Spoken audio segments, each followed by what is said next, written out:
Hello and welcome to a special edition of the London History Podcast. I am Hazel Baker from londonguidedwalks.co.uk and your host. A couple of days after celebrating reaching 5,000 followers on Spotify, we reached another milestone. Over 500,000 streams and downloads. That's over 500,000, which is amazing, and I do truly appreciate all of you joining me as we discover more and more of London's history. We have received some lovely feedback from the first bonus edition, so I thought I'd do a second one, continuing on the focus of London's firsts, but this time they're a teeniest bit harder. So if you haven't listened to bonus number 1, then listen to that and that'll give you a warm-up session for this one. But this is how it works. I'll ask you a question. We've got 12 of those in total. I'll give you 15 seconds to think of the answer. Then I will tell you the answer and the story behind that particular first. And you can keep score if you like. If you don't, no one will know. And if you enjoy our podcast, don't forget to share it with friends, family and colleagues. Let's start off with the first question. And we're beginning in Norman London. London's first great Norman stone stronghold rose beside the Thames in the late 11th century and went on to serve as royal residence, armoury, mint and state prison. Which fortress is this?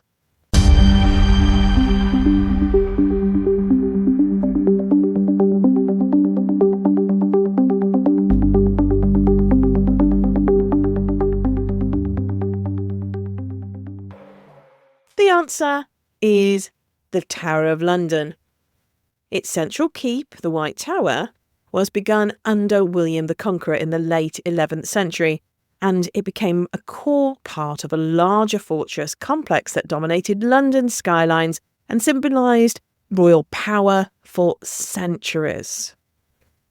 All right, question number 2.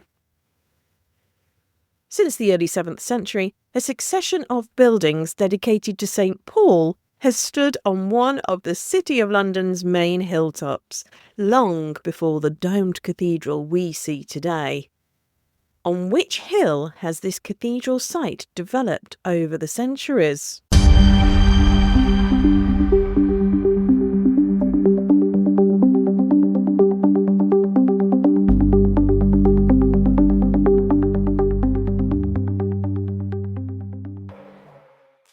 The answer is Ludgate Hill, the site of St. Paul's Cathedral.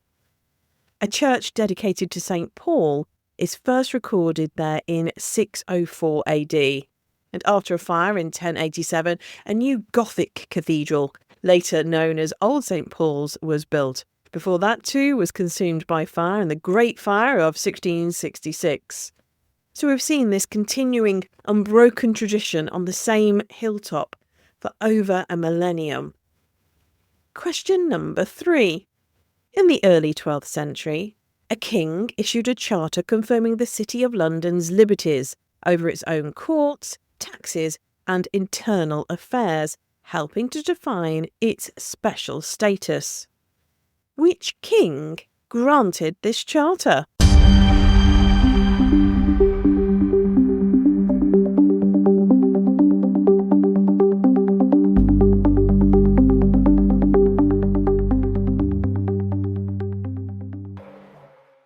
The answer is Henry I.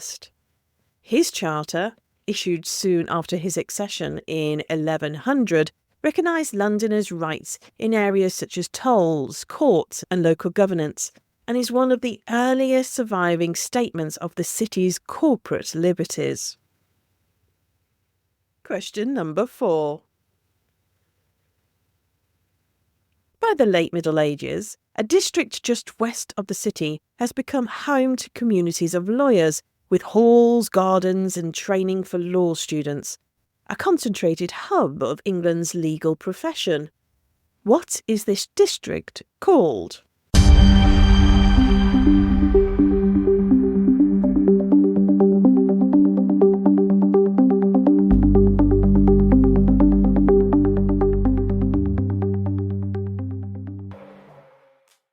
answer is the Inns of Court.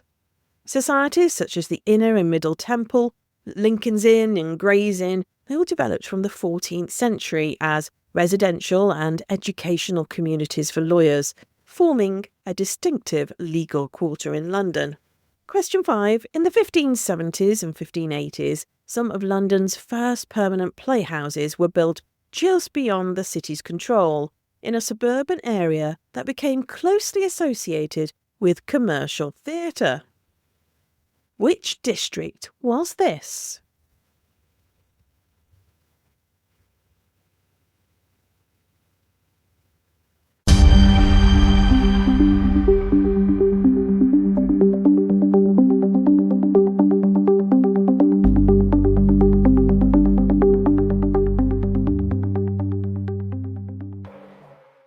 The answer is Shoreditch, and we cover this in the History of Shoreditch episode. The theatre, built in 1576, and the curtain, 1577, stood there in Shoreditch, providing a purpose-built venue for professional playing companies and creating one of London's earliest recognised entertainment districts.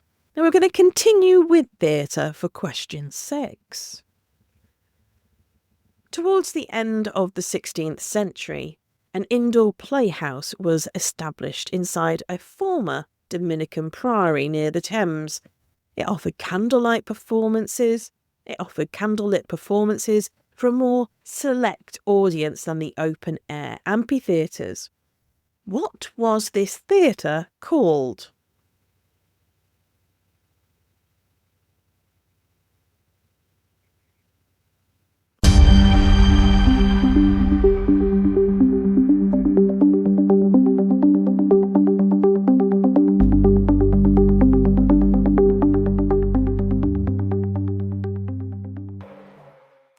And if you've been on our Best of Blackfriars tour, you will know that the answer is created within the old Blackfriars Priory buildings. It became a leading indoor venue and later the winter playhouse for the Kingsmen, giving Londoners a more intimate and elite theatrical experience. All right, question number 7. In 1702, a London news sheet appeared that is often regarded as Britain's first daily newspaper, printed near Fleet Bridge. What was it called?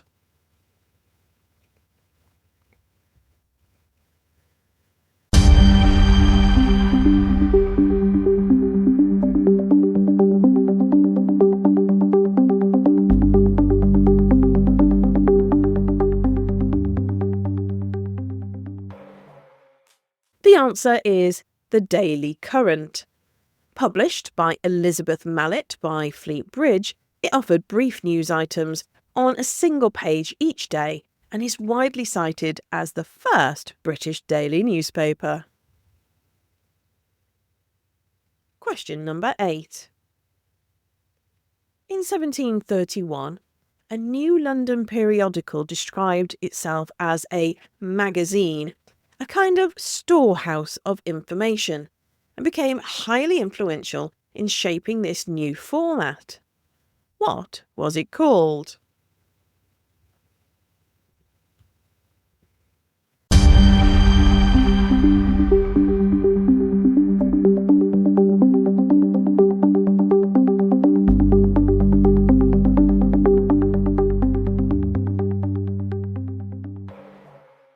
The answer is the Gentleman's Magazine, and if you haven't listened to episode 113 with Dr. Gillian Williamson and myself, then you are in for a treat.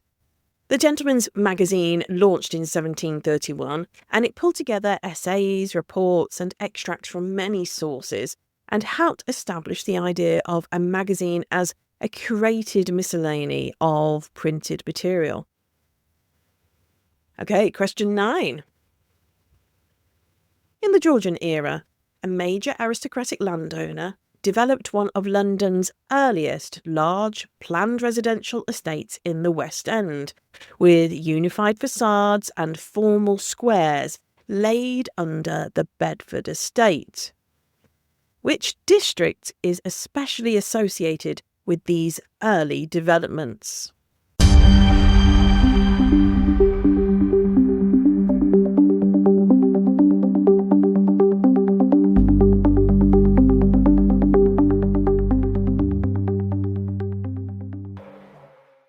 The answer is Bloomsbury.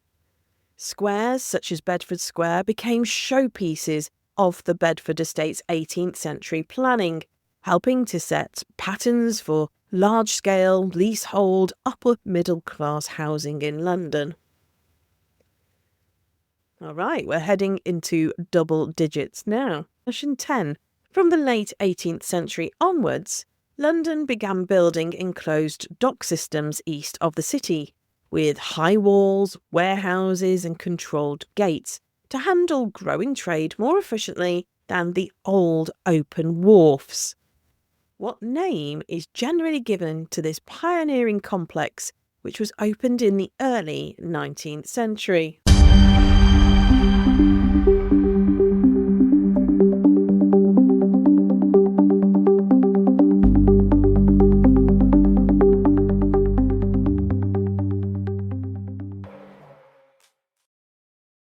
The answer is the London Docks. Opened from 1805, they were among London's first large purpose-built commercial dock systems with enclosed basins and bonded warehouses, significantly changing how cargo was handled on the Thames. Question 11. In 1673, a riverside garden in West London was founded by the Worshipful Society of Apothecaries to cultivate medicinal plants for teaching and research, and it grew into one of the world's important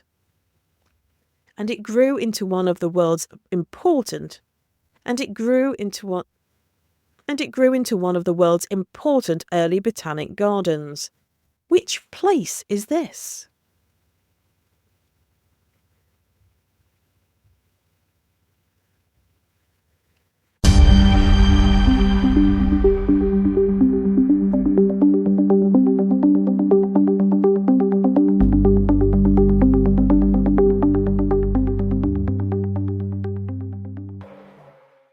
The answer is the Chelsea Physic Garden. Established in 1673 as the Apothecaries Garden beside the Thames, it's the oldest botanic garden in London and became a key site for studying and classifying useful plants, and you could still visit it today. All right, we're on to the final question, question number 12. From 1769, Londoners could attend large, ticketed exhibitions of contemporary art, organised by a new artists' institution, whose annual shows became a major event in the West End. What was this body called?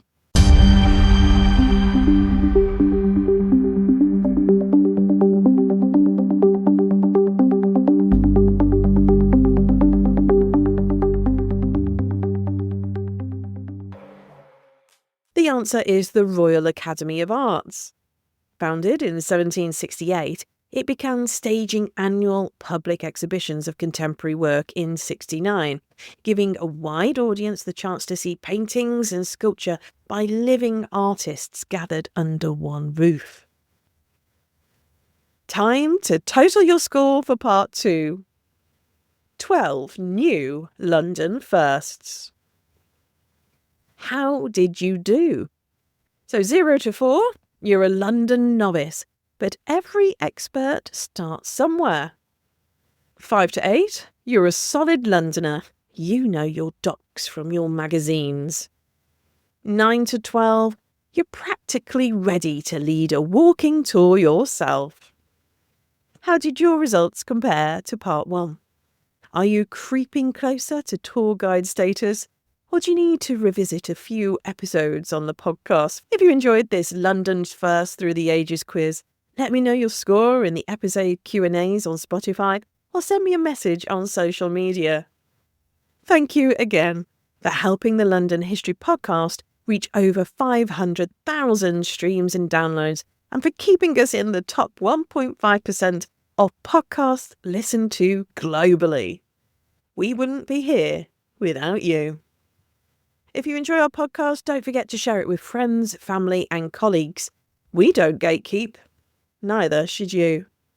Until next time, keep looking up at the buildings, down at the street names, and sideways at the stories hiding in plain sight. I am Hazel Baker, and this has been the London History Podcast Bonus Edition.